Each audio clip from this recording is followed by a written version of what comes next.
Imagine this. You wake up in the morning, and before your feet even touch the floor, your hand reaches out. It's automatic, almost instinctual. Your fingers grasp a small, glowing rectangle, a portal to a world that never sleeps. Your eyes adjust to the artificial glow, and within seconds, you're scrolling. A cascade of information floods your mind.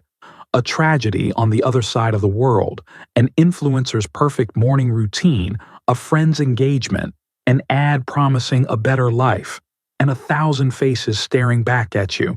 Your heart rate picks up. You don't know why. Maybe it's envy, maybe it's outrage, or maybe it's the hollow feeling of falling behind. You just woke up, but your mind is already spinning. Your brain, designed by millions of years of evolution to navigate reality, is now trapped in an infinite loop of artificial stimuli. Now here's the paradox. You don't remember making the decision to pick up your phone. It just happened. Somewhere between waking and scrolling, a choice was made. But was it your choice? Think about it.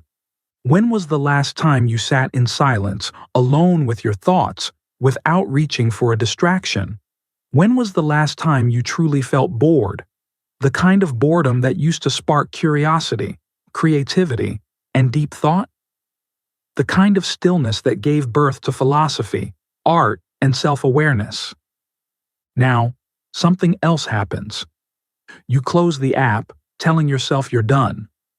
But within minutes, sometimes seconds, your hand moves again, unlocking the screen, diving back in.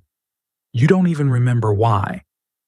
There was no conscious intention, no deliberate thought. You just needed to. And so, a question begins to form. Who is really in control?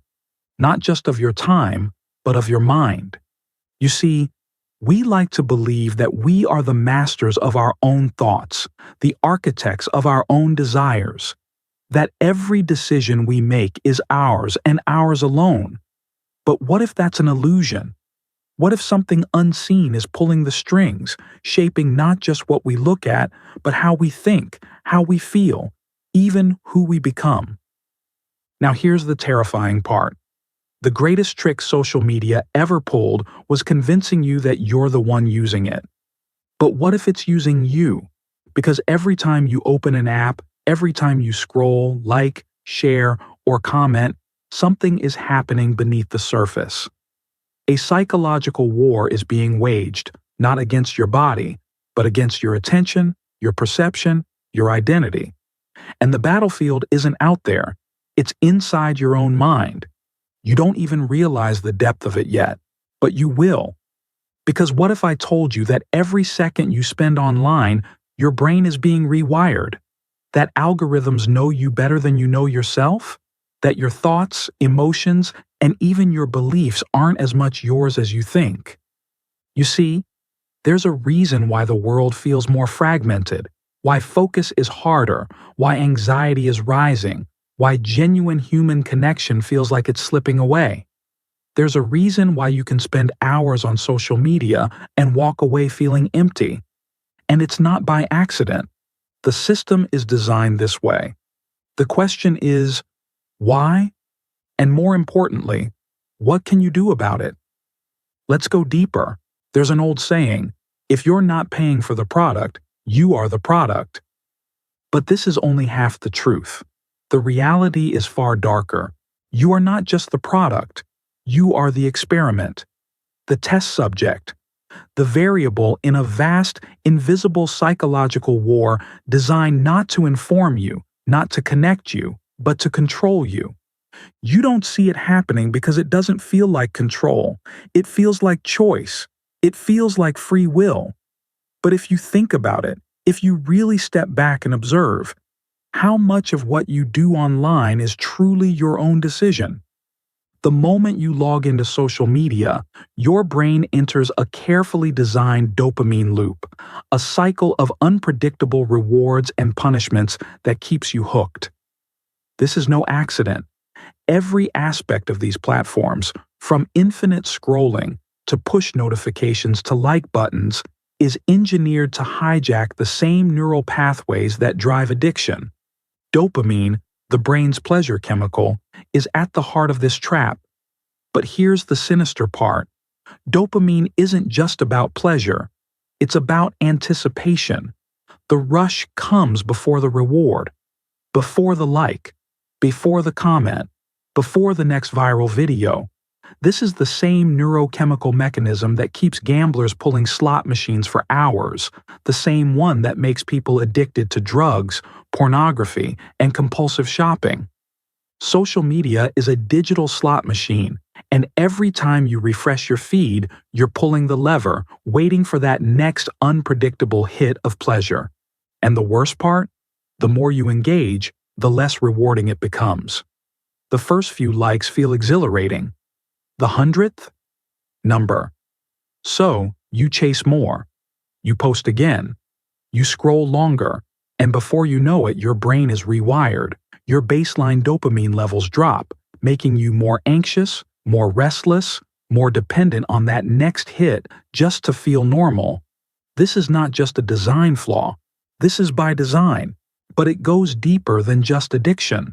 The true power of social media is not in how it steals your time, but in how it reshapes your identity. Carl Jung, one of the greatest minds in psychology, spoke of the shadow self, the repressed, unconscious part of our psyche that holds all the desires, fears, and instincts that society tells us to suppress. Social media weaponizes the shadow against you. Think about how these platforms work. They don't just track your likes and interests, they track your insecurities. They measure how long you pause on an image, how your eyes linger on content that makes you feel jealous, inadequate, outraged. They don't just give you what you like, they give you what keeps you engaged, and nothing engages human beings more than fear, comparison, and validation seeking. So they feed you images of people who seem happier than you, more successful, more attractive. They show you lives that feel just out of reach. And what happens next? You start comparing. You start doubting. Your mind splits into two: the real you and the version of you that you think the world expects.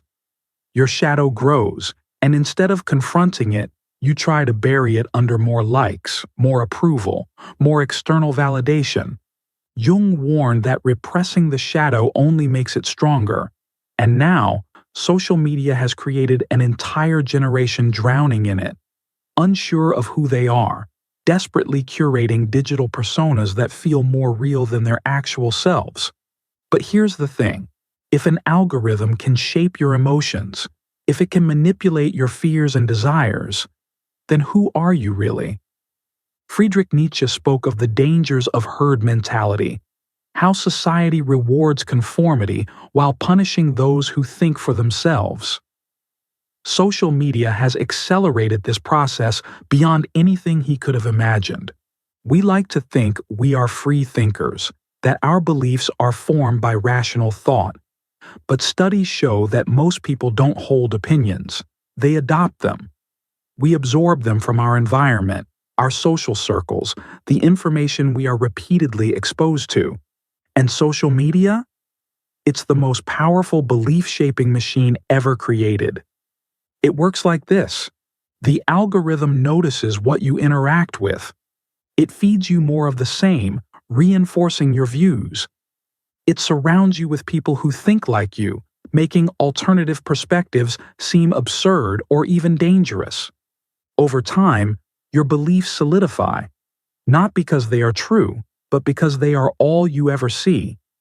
This is called the echo chamber effect, and it's why people who spend enough time in online communities become radicalized, why misinformation spreads like wildfire, and why nuance, the ability to hold complex, contradictory ideas, dies in the process.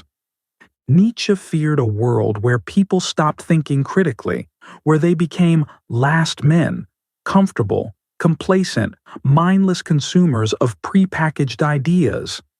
Social media has created a world exactly like that, a world where people no longer seek truth, but validation, a world where disagreement feels like a personal attack, a world where thinking for yourself is the most rebellious thing you can do.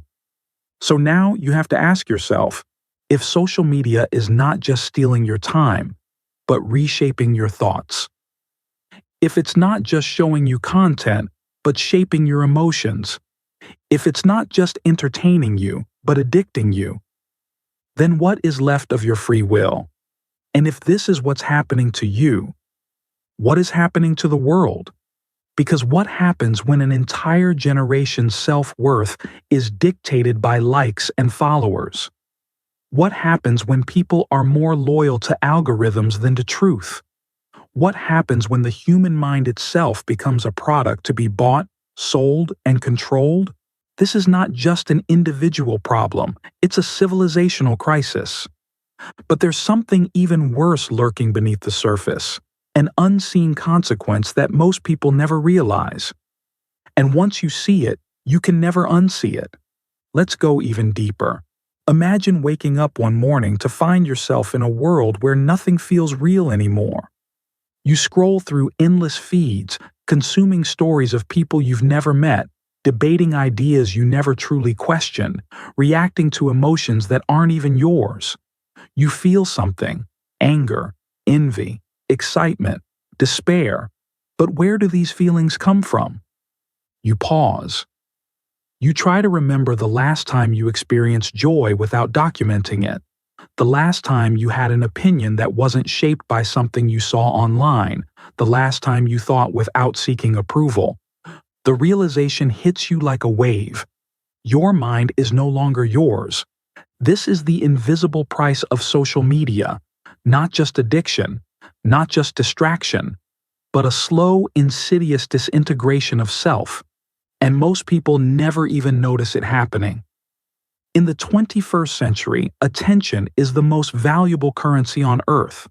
Entire industries exist for one purpose: to hijack your focus, to keep you scrolling, clicking, engaging. But what happens to a mind that is constantly pulled in 1,000 directions? Neuroscientists have studied the impact of digital consumption on human cognition, and the results are disturbing. Your attention span is shrinking. Studies show that the average attention span has dropped from 12 seconds in the year 2000 to just 8 seconds today, shorter than that of a goldfish.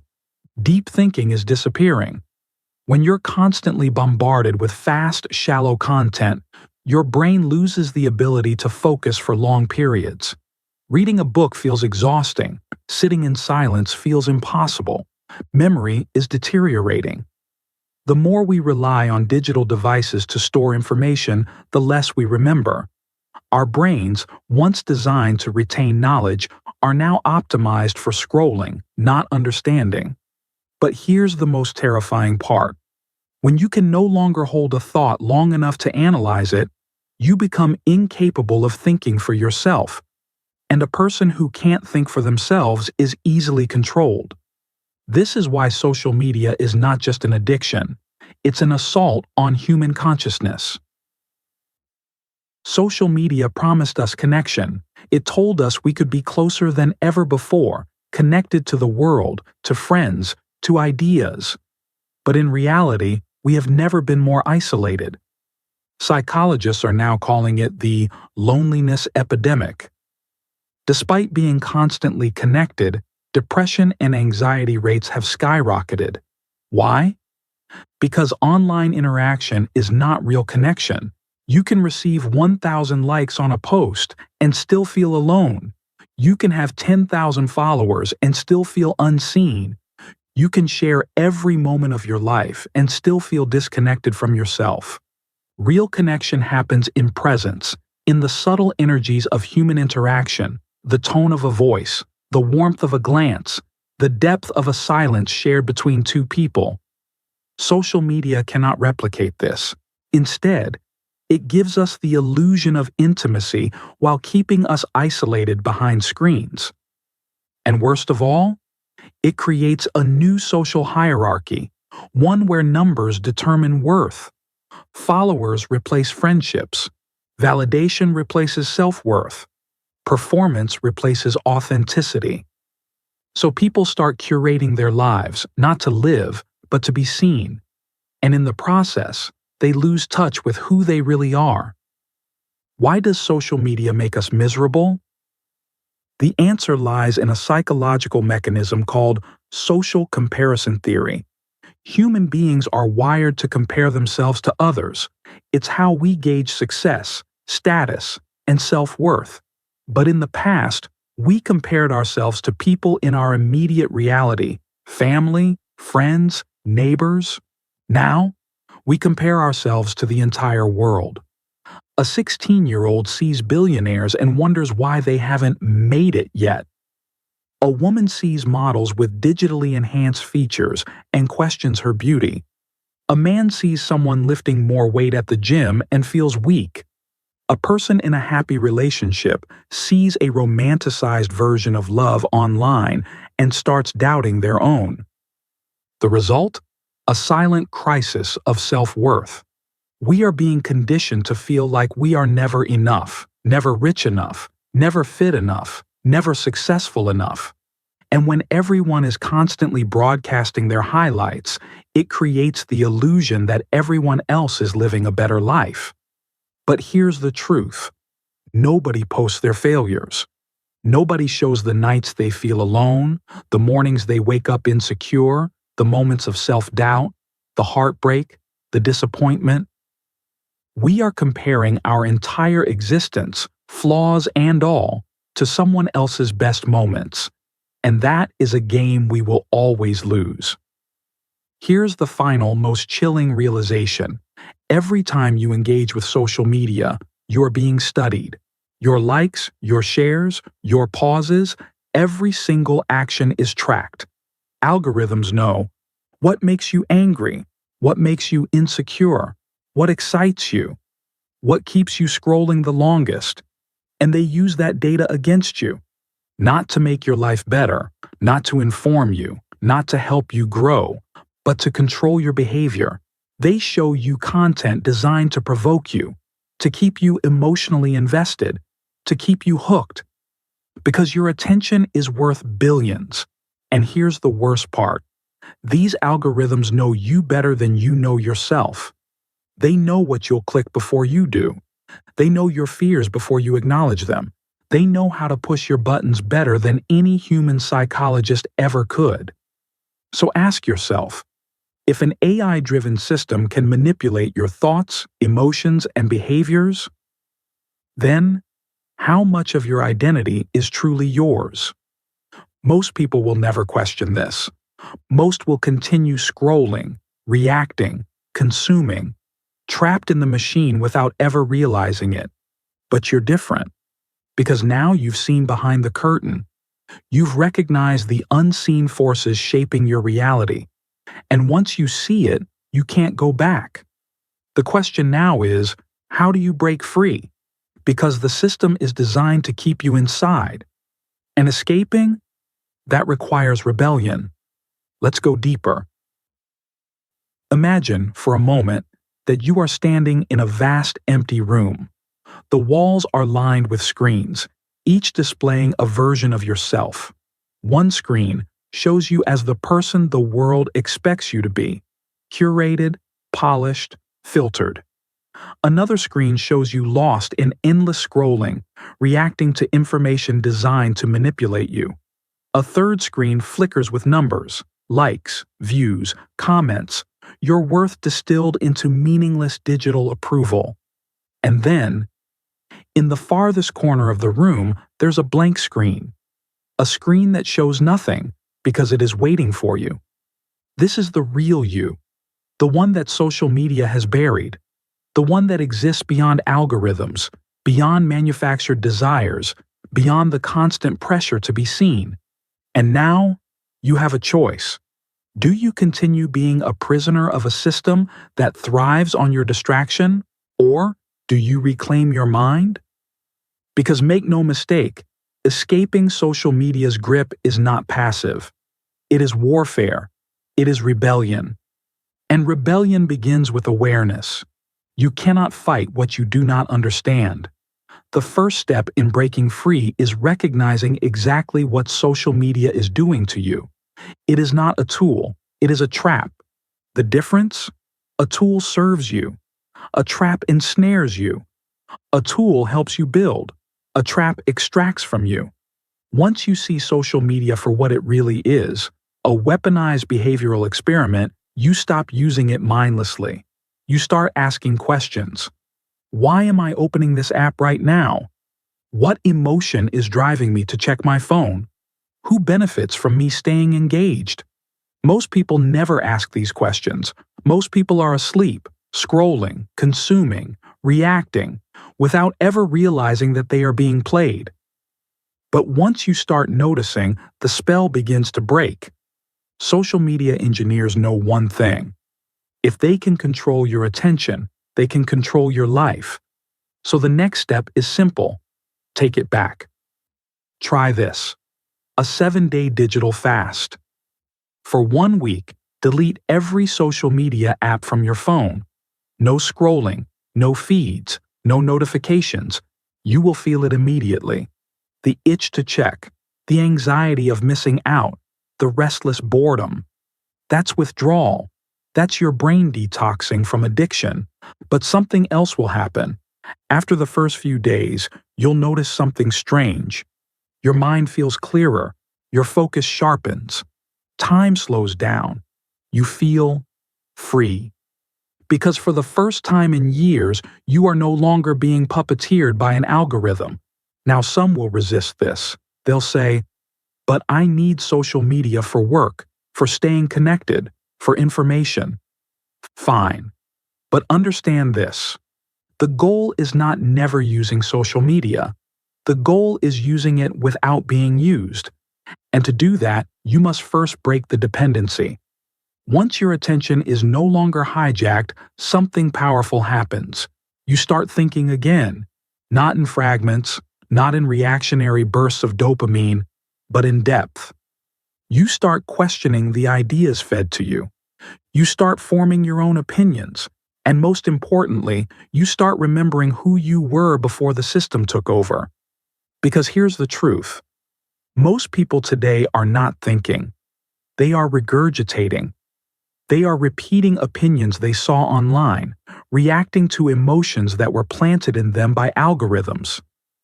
But true thinkers, the ones who change the world, do not let machines dictate their minds. How do you reclaim this lost ability? 1.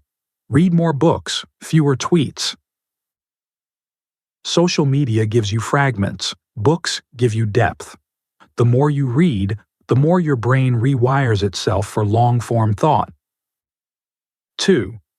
Journal your thoughts instead of reacting online. Every time you feel the urge to post something, write it down instead. See how your thoughts change when they are not seeking external validation. 3. Spend time alone without distractions. Most people today fear silence, but it is in silence that your real thoughts emerge.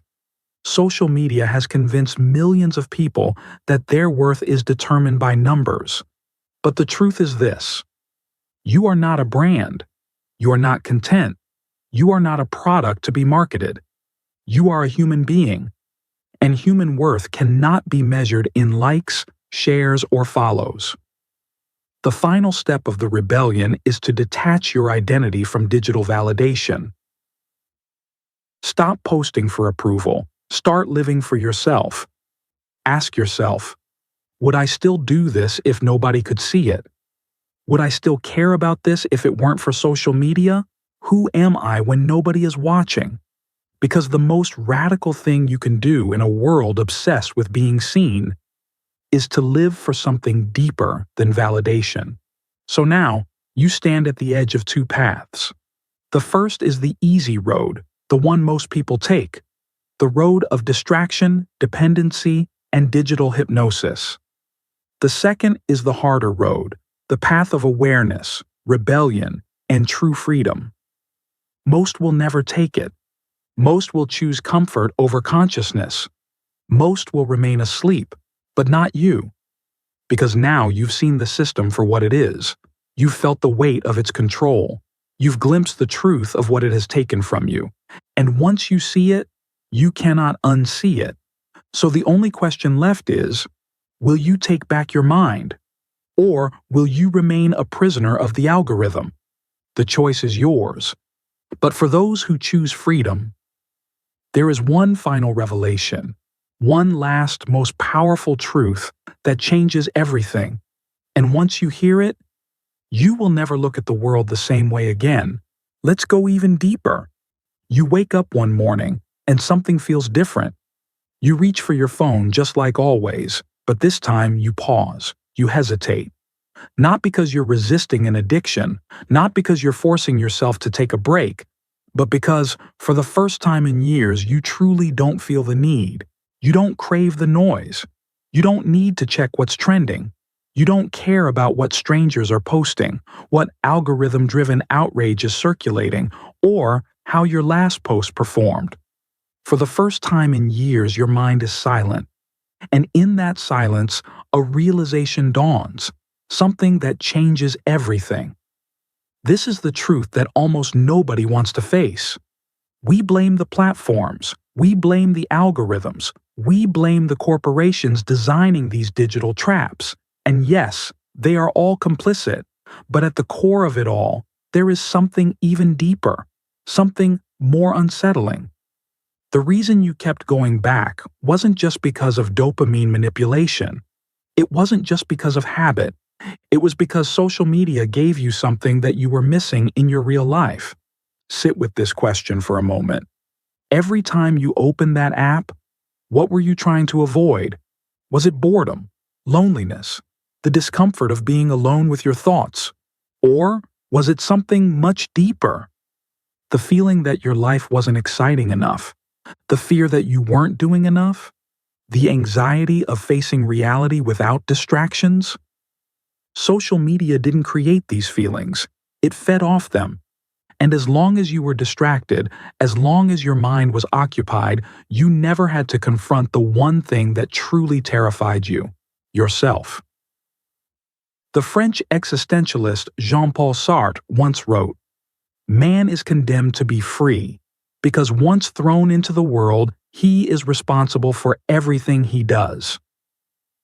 What he meant is this: most people don't actually want freedom. They say they do, but in reality, freedom is terrifying. Why? Because freedom means no distractions, no escape, no algorithm to tell you what to think, what to feel, what to do.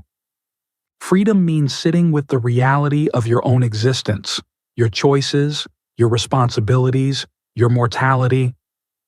Most people don't want that, so they choose distraction. And social media? It gives them an infinite supply. So here it is, the final, most powerful truth. You don't need to escape anymore. You don't need the endless scrolling. You don't need the digital validation. You don't need to fill every empty moment with artificial noise. Because the silence you feared, that silence is where you exist. Not the version of you that social media created. Not the version of you shaped by trends, by algorithms, by the need to be seen. The real you. And when you reclaim that, social media loses all power over you. Here's the final paradox. Once you no longer seek validation, social media cannot manipulate you. Once you no longer seek escape, it has nothing to offer you. Once you are content in your own skin, the entire system collapses. Because the entire structure of social media, its addiction loops, its engineered outrage, its curated comparison traps, only works if you need something from it. The moment you stop needing it, you win.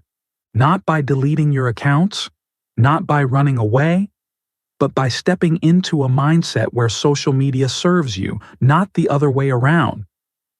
Now, everything is different. You are free. Not in the shallow sense of digital detoxing or time management, but truly free, mentally, emotionally, philosophically. The question is, what will you do with that freedom? Because this is where life begins. When you stop performing, you start living. When you stop seeking approval, you start creating for yourself. When you stop escaping, you start becoming. So now, the choice is yours. You can go back to the scrolling, the noise, the mindless consumption. Or you can step forward into a life where your thoughts, your attention, and your mind belong only to you. Because in the end, the greatest rebellion is simply being fully present in your own reality. And that is something no algorithm can ever control. The revolution starts now.